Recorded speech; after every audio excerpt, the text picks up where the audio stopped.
لا شريك له وأشهد أن محمدا عبده ورسوله لا نبي ولا رسول بعده.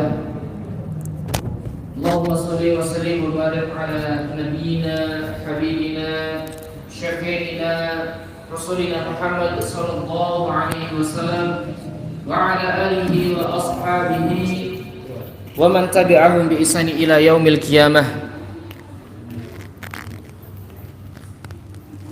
قال الله تعالى في كتابه الكريم بعد أعوذ بالله من الشيطان الرجيم يا أيها الذين آمنوا اتقوا الله حق تقاته ولا تموتن إلا وأنتم مسلمون وقال أيضا وتزودوا فإن خير الزاد التقوى وقال رسول الله صلى الله عليه وسلم من سلك طريقا يلتمس فيه علما سهل الله له طريقا إلى jannah.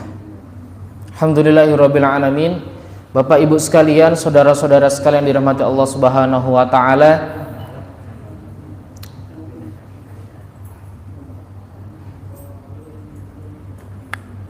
Alhamdulillah Allah Subhanahu wa taala mengumpulkan kita kembali dalam kesempatan yang sangat berbahagia setelah berbulan-bulan ramainya kita tidak bertemu ya Bapak Ibu sekalian.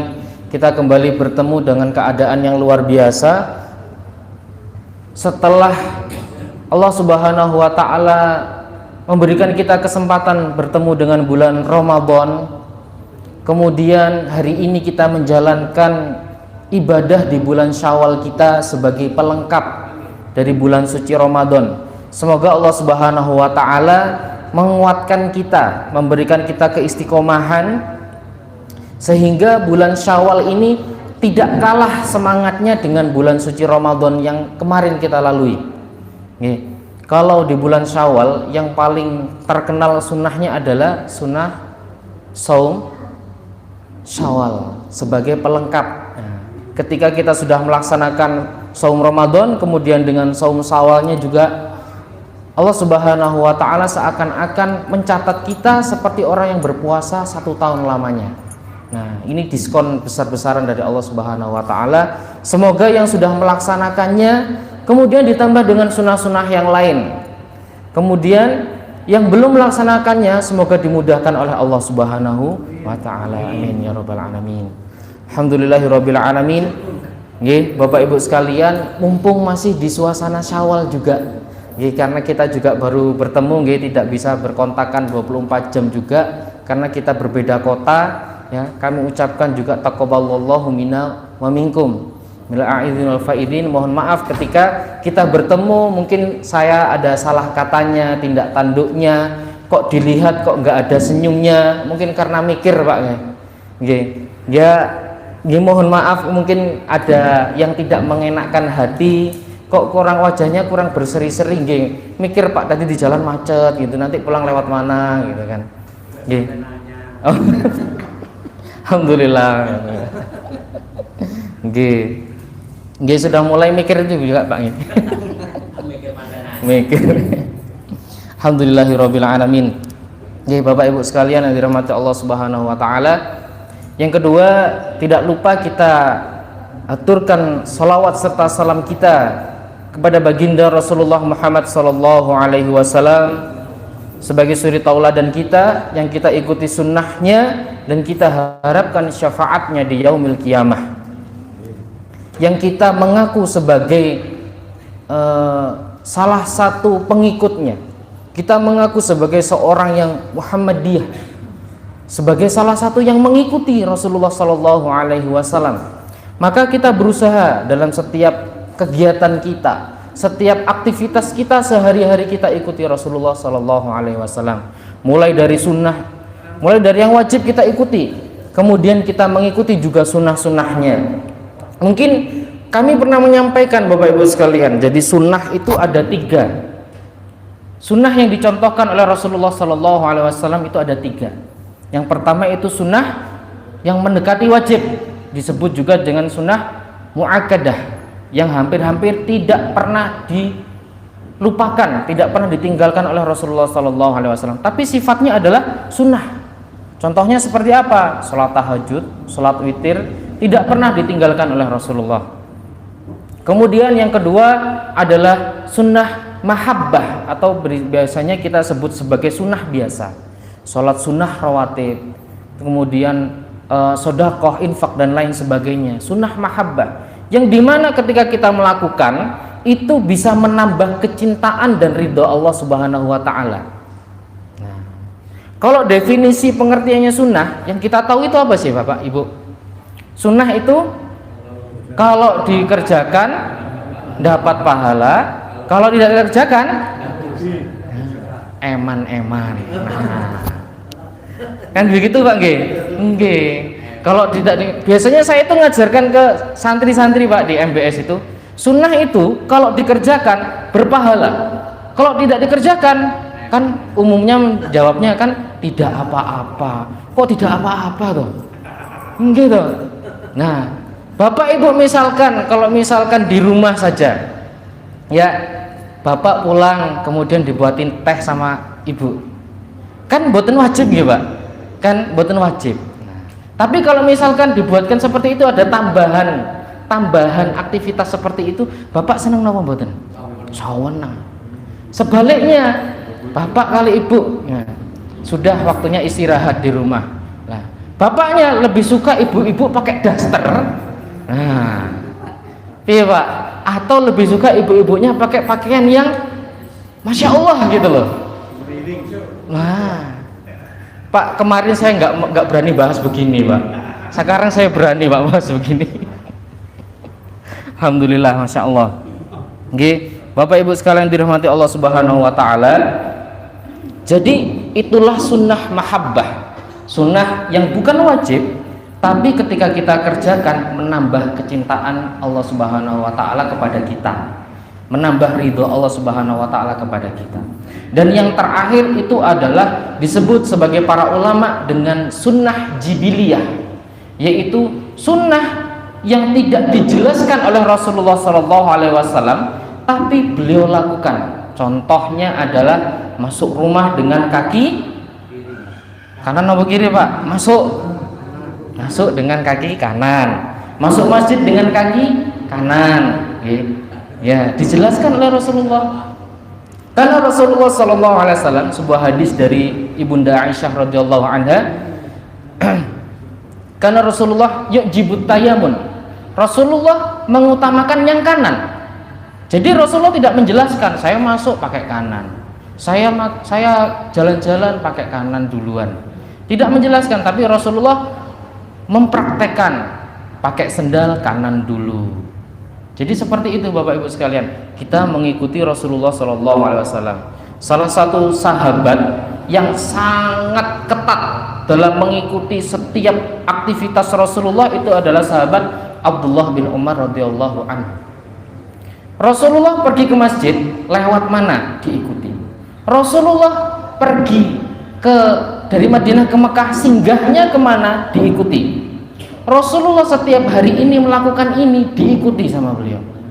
Luar biasa. Maka para sahabat yang lainnya ketika ingin melihat bagaimana kegiatan Rasulullah sehari-hari, lihatlah Abdullah bin Umar radhiyallahu anhu mengikuti Rasulullah dalam setiap aktivitasnya. Masya Allah. Semoga kita juga bisa mengikuti apa yang beliau sunnahkan, apa yang beliau contohkan, karena beliau adalah suri tauladan kita, bukan hanya dalam masalah syariat, tapi juga dalam masalah aktivitas sehari-harinya. Alhamdulillahirabbil alamin. Bapak Ibu sekalian dirahmati Allah Subhanahu wa Ta'ala, di dalam sebuah hadis kita sangat masyhur mendengar ya, sebuah hadis, man salaka tariqan yatlubuhu fihi ilman salakallahu bihi tariqan min tariqil jannah. Jadi barang siapa yang mencari jalan, yang menempuh suatu jalan untuk bertolabul ilmi ya, atau di dalam hadis lain lebih mudah, sahalallahu lahu tariqan ilal jannah, dimudahkan oleh Allah Subhanahu wa Ta'ala untuk menuju jannah. Nah, Bapak Ibu sekalian yang dirahmati Allah Subhanahu wa Ta'ala, Imam An-Nawawi Imam An-Nawawi rahimahullah menjelaskan kenapa digampangkan untuk masuk surga seseorang yang bertolabul ilmi, mengikuti sebuah majelis ilmu. Nah, yang pertama, karena ada didoakan oleh para malaikat. Ibadul mukramun la ya'sunallah. Malaikat itu sifatnya la ya'sunallah, ya, dan doanya tidak tertolak. Malaikat ibadul mukramun, hamba yang dimuliakan oleh Allah Subhanahu wa taala. Malaikat itu juga hamba, Bapak Ibu sekalian.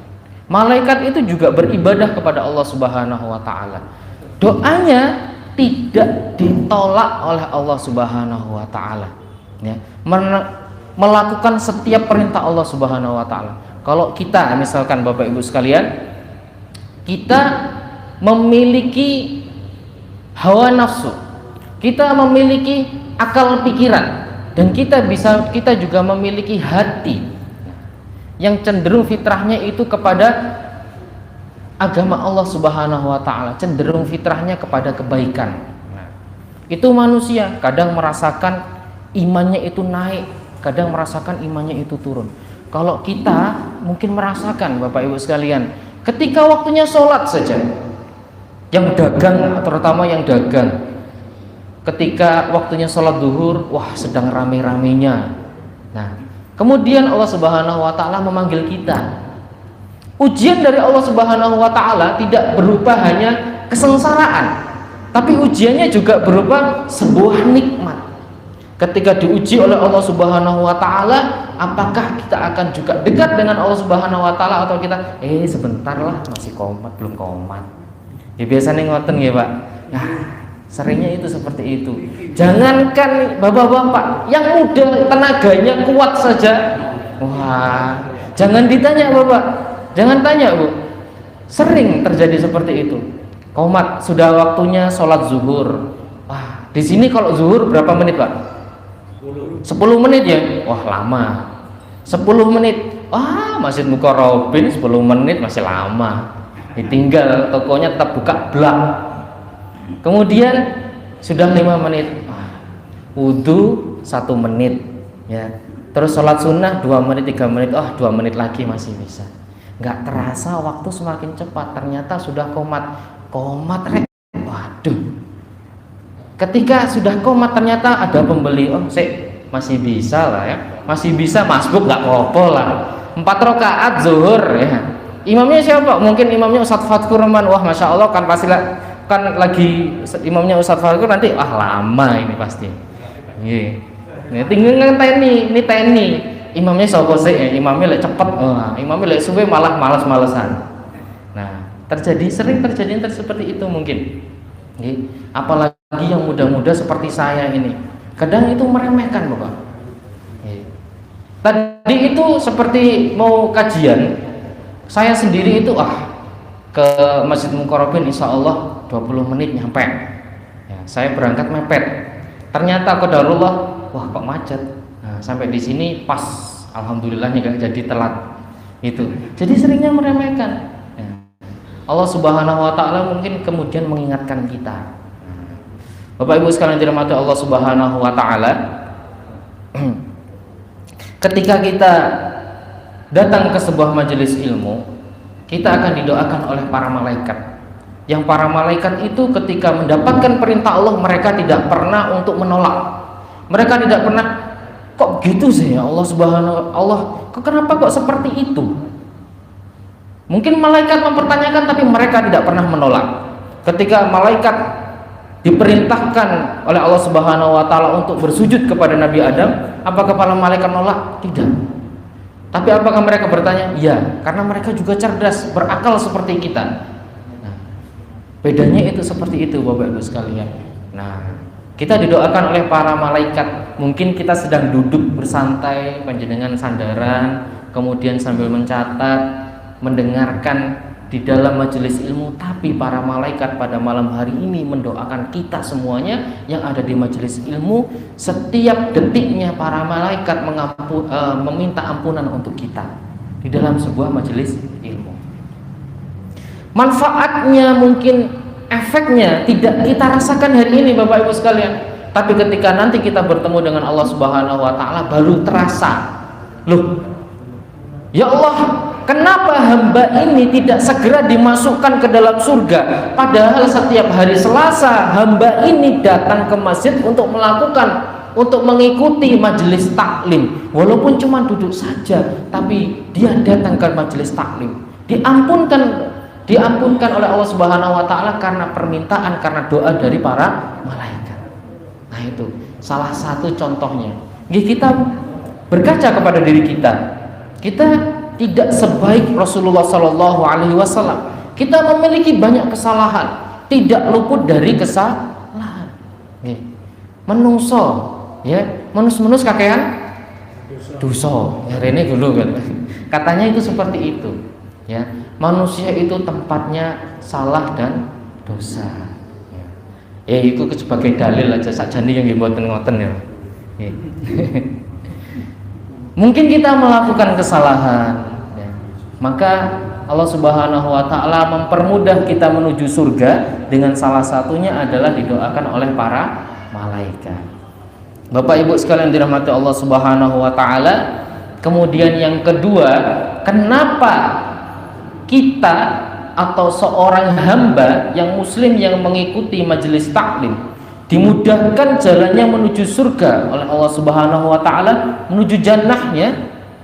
Kata Imam Nawawi rahimahullah, karena bertemu dengan saudaranya yang muslim. Saling bertemu, bertatap muka dengan saudaranya yang muslim. Walaupun cuma online, tapi juga bertemu dengan saudaranya yang muslim. Apalagi yang kita bertemu, bertatap muka seperti ini. Lirikannya kalau katanya Imam Nawawi itu, katanya Imam Ibnu Taimiyah, lirikannya mukmin itu lebih baik daripada nasihatnya. Dilirik tok itu lebih baik daripada nasihatnya. Nggih napa mboten? Nah, contohnya piripun? Kalau misalkan panjenengan mendengarkan nasihat, mendengarkan mauizah, entah khutbah, kultum atau di majelis taklim, bapak-bapak sekalian, sholat sunnah itu menambah kecintaan kita kepada Allah Subhanahu wa taala. Belum tentu nanti dilaksanakan. Tapi ketika kemudian ada seorang saudara kita melihat kita masuk masjid, mau duduk dilirik. Nah, jadi duduk apa mboten? Mboten. Karena merasa malu. Itulah manfaat lirikan dari seorang muslim. Ya. Mungkin kita kok berpikir, loh berarti kita riak dong. Mboten. Maka disitulah ujian dari riak. Riak apa sih? Riak itu kan kita kita melakukan sesuatu karena dilihat sama orang. Kalau pamer, istilahnya adalah pamer. Kalau kita riak, berarti kita tidak melakukan sesuatu itu ikhlas karena Allah Subhanahu wa taala. Tapi Bapak Ibu sekalian, kata Ibnu Taimiyah, kalau misalkan kita justru tidak jadi melakukan amal ibadah karena riya, maka kita melakukan kesyirikan. Begitu. Kalau kita melakukan ibadah sesuatu kemudian pengen dilihat manusia, itu riya. Tapi kemudian ketika kita melakukan sesuatu ibadah, kita dilihat oleh orang. Wah, saya takut riya, saya nggak jadi melakukan ibadah. Itu adalah bentuk kesyirikan. Kenapa? Karena kita meninggalkan ibadah karena kita lebih takut riya kepada manusia. Masya Allah. Bapak Ibu sekalian, nah disitulah ujiannya bagaimana kita harus menjaga hati kita. Bagaimana caranya?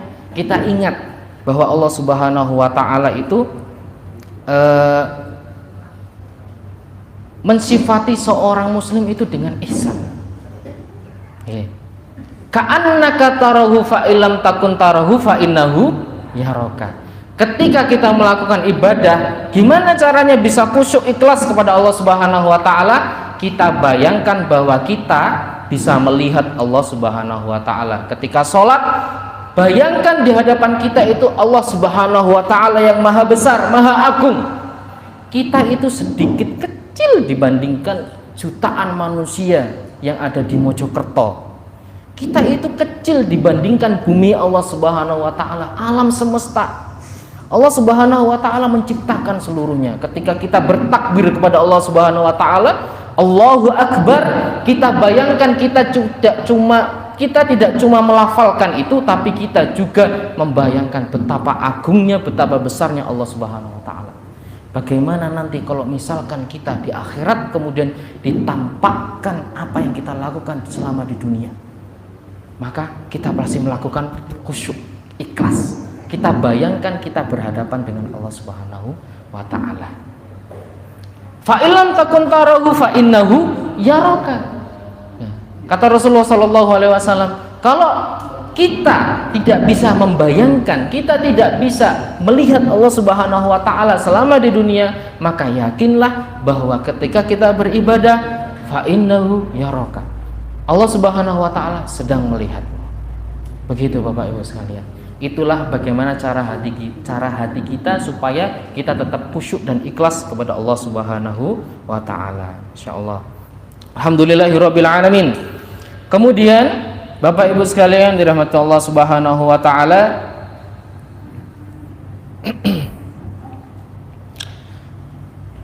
yang ketiga, Imam An-Nawawi rahimahullah menyampaikan kenapa kita dimudahkan oleh Allah Subhanahu wa taala menuju surga. Yang ketiga adalah ilmunya bermanfaat. Ilmu dunia itu sesuatu yang wajib juga kita pelajari, tetapi yang paling utama itu adalah ilmu tentang agama Allah. Bagaimana kita mengenal Allah, bagaimana kita mengenal Rasulullah, bagaimana kita mengenal agama Islam. Ya. Bapak Ibu sekalian yang dirahmati Allah Subhanahu wa taala, ilmu yang bermanfaat itu yang bagaimana? Ilmu yang bermanfaat itu adalah ilmu yang ketika diajarkan atau kita pelajari, ilmu itu kita praktekkan dan ilmu itu bisa berdampak baik kepada diri kita. Itu adalah ilmu yang bermanfaat. Kita ikut majelis taklim kemana-mana, tetapi ketika kita mendapatkan ilmu hanya sebatas di dalam buku catatan saja, tidak kita praktekkan di rumah. Bapak Ibu sekalian dirahmati Allah Subhanahu wa taala, maka itu sejatinya seperti air yang mengendap. Kalau air, Bapak Ibu sekalian, kita taruh di dalam ember saja, kita bedakan dengan air yang ada di sungai yang mengalir. Lama-kelamaan, ketika sebulan, 2 bulan, air yang di dalam ember itu akan menjadi kuning, mengendap, menimbulkan banyak penyakit. Sedangkan air yang telus mengalir, seperti ilmu yang bermanfaat, semakin lama semakin membersihkan yang ada di bawahnya. Itu adalah sifat air. Nah, ilmu sifatnya seperti air Bapak Ibu sekalian. Jadi jangan sampai ilmu kita ini mengendap. Minimal kita praktekkan kepada diri kita sendiri ketika di rumah, ketika bersama saudara-saudara kita, bersama keluarga kita, bersama anak-anak kita. Bapak Ibu sekalian dirahmati Allah Subhanahu wa taala, maka Bapak Ibu sekalian, mari kita perbanyak teman yang soleh supaya mengingatkan kita juga perbanyak mengikuti sebuah majelis taklim agar Allah Subhanahu wa taala semakin memudahkan kita menuju jannah.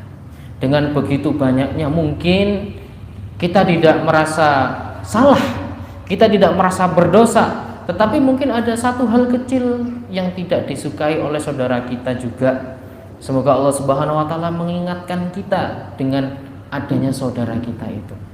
Nah, Bapak Ibu sekalian dirahmati Allah Subhanahu wa taala, kita bermuhasabah, kita mawas diri, kita menghitung-hitung. Kalau kata sahabat Umar bin Khattab radhiyallahu an, ihtasibu anfusakum qabla an tuhasibu. Hisablah, hitunglah apa yang kalian lakukan ketika pada malam hari, ketika bersujud di hadapan Allah Subhanahu wa taala, sebelum Allah Subhanahu wa taala yang menghisabmu. Nah, ketika sebelum tidur malam hari, kita banyak-banyak bermuhasabah diri. Hari ini apa yang kita lakukan? Maka kita banyak-banyak beristighfar kepada Allah Subhanahu wa taala. Kita hitung-hitung masih lebih banyak mana antara amal soleh kita atau amal kita yang buruk, entah menyakiti orang lain, entah itu menzolimi orang lain. Maka kita bermuhasabah. Semoga Allah Subhanahu wa taala mengingatkan kita dan Allah Subhanahu wa taala mengampuni dosa-dosa kita. Bapak Ibu yang dirahmati Allah Subhanahu wa taala, Isya jam berapa nggih, Pak? Jam 35. Alhamdulillahirabbil alamin. Ini ada sesi tanya jawab napa mboten? Mboten nggih. Lanjut nggih.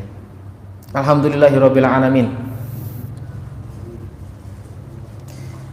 Bapak Ibu sekalian, ketika kita mengikuti Rasulullah Sallallahu Alaihi Wasallam dan ketika kita membaca sirah dari para nabi, kita membaca sirah dari para anbiya, para rasul, kita mungkin bertanya-tanya mengapa para rasul selalu kondisinya itu luar biasa dalam berdakwah, kondisinya itu selalu semangat dalam melakukan amal ibadah, ya. Kenapa Rasulullah Shallallahu Alaihi Wasallam dan para nabi ya, rasul yang lain itu kok semangat sekali, tidak ada gelembosing-gelembosinya seperti kita, nggak ada malas-malasnya. Nah, maka salah satu jawabannya Bapak Ibu sekalian itu adalah mereka menjaga diri dari yang haram. Mereka menjaga diri dari yang haram karena efeknya luar biasa. Efeknya luar biasa kepada diri kita. Sesuatu yang haram itu akan menjadikan diri kita itu lebih malas, menjadikan diri kita itu lebih jauh dari keinginan untuk semakin mendekatkan diri kepada Allah Subhanahu wa taala. Bapak Ibu sekalian yang dirahmati Allah Subhanahu wa taala, sebuah hadis dari Rasulullah sallallahu alaihi wasallam, ya. Rasulullah mengingatkan kita, ayuhan nas, innallaha thayyibun la yaqbalu illa thayyiban. Wahai sesungguhnya manusia, sesungguhnya Allah Subhanahu wa taala itu baik. Allah Maha baik dan tidak menerima kecuali dari yang baik. Ketika sesuatu yang haram masuk ke dalam diri kita, masuk ke dalam darah kita, itu menjadi sesuatu yang menjadikan diri kita malas untuk semakin dekat dengan Allah Subhanahu wa taala. Ini adalah sebuah kewajiban yang sangat besar, sebuah kewajiban bukan hanya kepada seorang ayah saja, tapi juga satu keluarga saling mengingatkan satu sama lain. Saya teringat ketika seorang Amirul Mukminin Khalifah Umar bin Abdul Aziz setiap kali berangkat, ketika beliau menjadi seorang pemimpin, pada waktu itu selalu diingatkan oleh istrinya, wahai suamiku. Nah ini mungkin satu yang saya ini paksa untuk kepada itu Pak, istri saya di rumah. Istri dari Umar bin Abdul Aziz mengatakan, wahai suamiku, kami bisa menahan dari lapar dan dahaga, tapi kami tidak bisa menahan dari panasnya api neraka. Maka jangan sampai engkau membawa pulang 1 dirham pun sesuatu yang diharamkan oleh Allah Subhanahu wa taala. Nah, Bapak Ibu sekalian, itu adalah salah satu makna dari firman Allah Subhanahu wa taala, ku anfusakum wa ahlikum naro. Jadi bukan hanya bapak, bukan hanya seorang ayah yang berkewajiban untuk menjaga keluarganya dari yang haram, tapi juga ada peran daripada ibu, ada peran daripada istri, ada peran daripada anaknya. Ya. Ku anfusakum wa ahlikum naro. Jagalah dirimu dan keluargamu dari sisa api neraka. Ya, saling mendukung satu sama lain. Semoga Allah Subhanahu wa taala memudahkan kita. Bapak Ibu yang dirahmati Allah Subhanahu wa taala, kemudian ada satu contoh lain dari cucu Rasulullah Shallallahu Alaihi Wasallam, dari cucu beliau yang bernama Hasan. Hasan ini suatu ketika tidak sengaja untuk makan buah kurma dari zakat. Nah, kemudian ketika Rasulullah tahu dia sedang mengunyah sesuatu, dia mengambil sesuatu dari zakat, langsung dirogoh mulutnya oleh Rasulullah dan langsung dimuntahkan. Karena Rasulullah sendiri itu tahu betapa besarnya, betapa buruknya akibat dari harta haram secuil apapun. Anak kecil makan 1 butir kurma itu kan kecil ya Bapak Ibu sekalian, tetapi efeknya di dalam tubuh itu akan menjadi sangat luar biasa. Maka tugas kita itu adalah menjaga keluarga kita dari sesuatu yang haram. Jangan sampai kita memasukkan atau membawa pulang harta yang haram dan dimakan oleh keluarga kita. Itu adalah salah satu kunci kenapa Rasulullah Shallallahu Alaihi Wasallam, para nabi, para rasul itu semangat dalam berdakwah, semangat dalam beribadah. Bapak Ibu sekalian yang dirahmati Allah Subhanahu wa taala, Abu Bakar As-Siddiq juga pernah melakukannya ketika disuguhi oleh pembantunya itu sebuah sepotong daging. Kemudian ditanya, dari mana kamu mendapatkan daging seenak ini? Saya mengambilnya dari Baitul Mal. Diambil dari Baitul Mal, dari kas, dari kaum muslimin. Kemudian serta merta Abu Bakar As-Siddiq langsung memasukkan tangan ke tenggorokannya, langsung dimuntahkan. Ya. Nauzubillahi min zalik. Kita berlindung dari kepada Allah Subhanahu wa taala dari harta dan makanan yang haram. Semoga Allah Subhanahu wa taala menjaga diri kita, semoga Allah Subhanahu wa taala menjaga keluarga kita dan mengistiqomahkan kita di setiap langkah kita. Bapak Ibu sekalian dirahmati Allah Subhanahu wa taala, ada satu kisah juga yang menarik. Suatu ketika ada seorang komandan, ada seorang wali kota di Mekah pada waktu itu yang bernama Hajjaj bin Yusuf As-Saqafi. Beliau ini ketika kita cari di dalam literatur, kita cari di dalam buku-buku sejarah, kontribusinya itu sangat besar untuk Islam, tetapi dosanya itu juga sangat besar kepada Islam. Para ulama ketika ditanya tentang Hajjaj bin Yusuf As-Saqafi, para ulama mengatakan seperti itu. Dosanya besar kepada kaum muslimin karena pada waktu itu membantai kaum muslimin yang ada di Mekah. Karena mereka tidak mau untuk mengakui Muawiyah sebagai seorang khalifah pada waktu itu. Tetapi di satu sisi jasanya juga sangat besar untuk Islam karena menyatukan kaum muslimin pada waktu itu. Bapak Ibu sekalian dirahmati Allah Subhanahu wa taala, suatu ketika Hajjaj bin Yusuf ini beliau ini sangat cerdas. Nah, suatu ketika beliau itu mengangkat seorang wakil. Ketika diangkat seorang wakil, wakilnya meninggal. Ngangkat lagi yang lain. Setelah diangkat, wakilnya meninggal lagi. Terus kemudian sampai beberapa orang diangkat meninggal. Nah, beliau ini saking cerdasnya kemudian berpikir, ini pasti ada satu doa dari rakyat, dari masyarakat yang mendoakan agar binasa. Karena saking besarnya dosanya itu, saking besarnya kezalimannya itu. Beliau kemudian satu ketika mengumpulkan masyarakat pada waktu itu. Masyarakat pada waktu itu diminta untuk membawa satu butir telur. Kemudian dikumpulkan. Nah, serta-merta semuanya membawa satu butir telur, dimasukkan. Ketika kita lihat telur, nggak ada bedanya satu sama lain, ya, nggak ada bedanya. Kemudian ketika sudah dikumpulkan, Hajjaj bin Yusuf berkata, ambil lagi telurnya. Otomatis masyarakat pada waktu itu tidak tahu mana telur yang aku letakkan, mana yang punyaku, mana yang punya orang lain. Pasti semuanya berpikir, alah telur sama saja, bentuknya bulat, isinya juga seperti itu. Gini apa mboten? Nah, kemudian diambil telurnya satu persatu, semuanya kebagian. Tapi tidak semuanya itu mendapatkan telur yang mereka bawa kemudian dibawa kembali lagi. Itu namanya bukan yang haram, tetapi syubhat.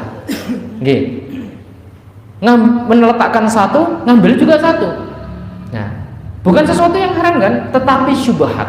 Nah, Hajjaj bin Yusuf tahu ketika seseorang memakan sesuatu yang syubhat saja, doanya itu dihalangi oleh Allah Subhanahu wa taala, tidak dikabulkan. Setelah kejadian itu, beliau Hajjaj bin Yusuf mengangkat wakil dan kemudian tidak terjadi lagi kebinasaan seperti itu. Sangat luar biasa kecerdasannya. Nah, Bapak Ibu sekalian dirahmati Allah Subhanahu wa taala, makanan yang syubhat saja itu bisa menghalangi doa kita terkabulkan oleh Allah Subhanahu wa taala, apalagi makanan yang haram. Maka mari kita jaga diri kita, kita menjaga keluarga kita, Bukan hanya ayah saja tetapi ibu juga, bukan hanya ayah dan ibu juga tetapi juga anak-anak kita. Semoga Allah Subhanahu wa taala memudahkan kita, semoga Allah Subhanahu wa taala mengistiqomahkan kita. Ya, Bapak Ibu sekalian dirahmati Allah Subhanahu wa taala, mungkin demikian sedikit yang bisa kami sampaikan, semoga bermanfaat, semoga menjadi ilmu yang bisa kita terapkan di rumah dan bisa menjambah giroh semangat kita dalam bertolabul ilmi, Bapak Ibu sekalian. Alhamdulillahirabbil alamin, ihdinas siratal mustaqim. Subhanakallahumma wa bihamdika asyhadu an la ilaha illa anta astaghfiruka wa atubu ilaik. Wassalamualaikum warahmatullahi wabarakatuh.